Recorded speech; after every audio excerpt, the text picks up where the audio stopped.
This is Greg Bufithis, the founder and chairman of Project Council. I'm here at the Langham Hotel in London covering the Georgetown Law Center's Corporate Counsel Institute Europe.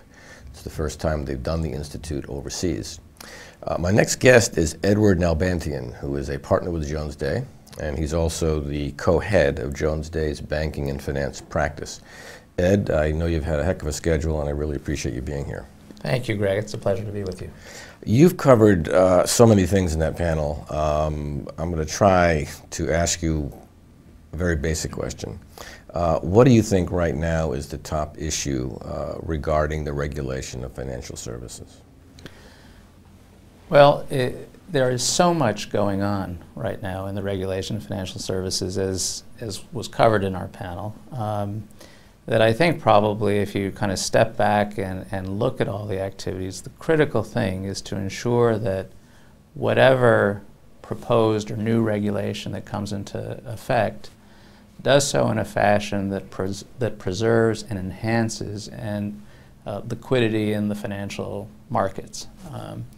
The difficulty at the moment is that there are different things going on in Europe and in the United States and elsewhere. There are different sectors of the financial services industry where you have potentially conflicting approaches to regulation.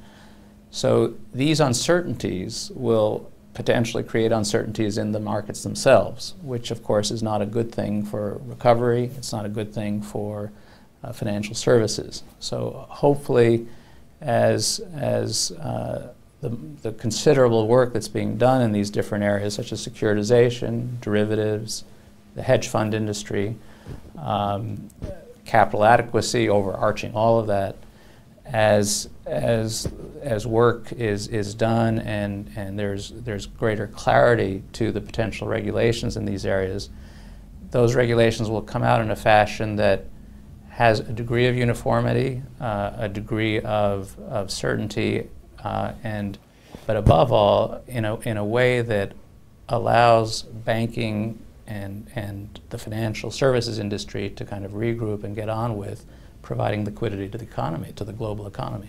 As you well know, the boogeyman has always been in this financial crisis derivatives and their effect or in the cause of this financial meltdown.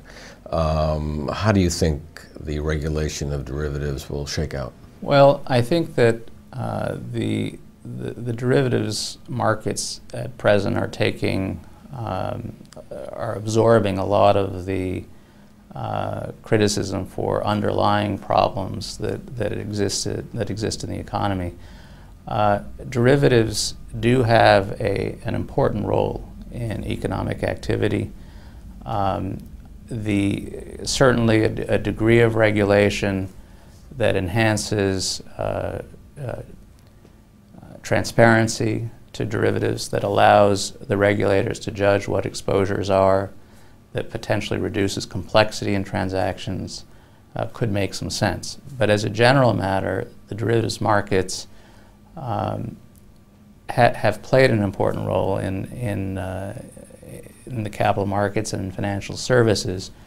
So hopefully the regulatory response will be done in a fashion that, again, that allows the market participants to preserve the liquidity and the depth of the markets. In a way, one of the success stories of the derivatives markets during the financial crisis was the fact that there was a sufficient market that allowed parties to unwind transactions and that allowed valuations to be made from the depth of given the depth of the market that existed.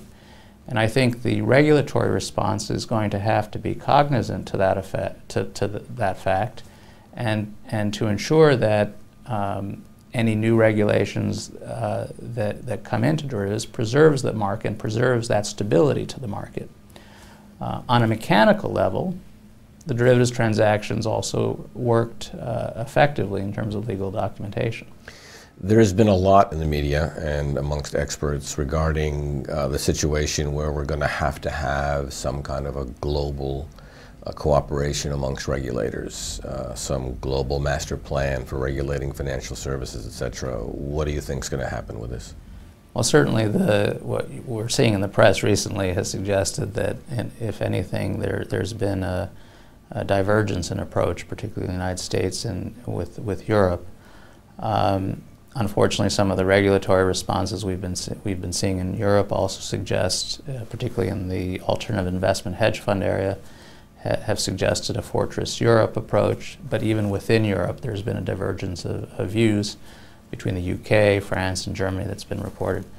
So at present, it does, while global coordination, I think, is a good objective, and particularly when it comes to the capital adequacy of large international financial institutions. That's essential, and that has been part of the regulatory framework in the past.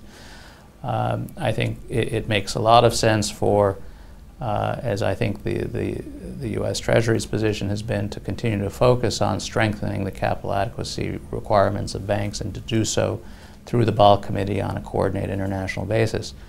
But when it comes to regulating specific industry sectors or financial products, I think that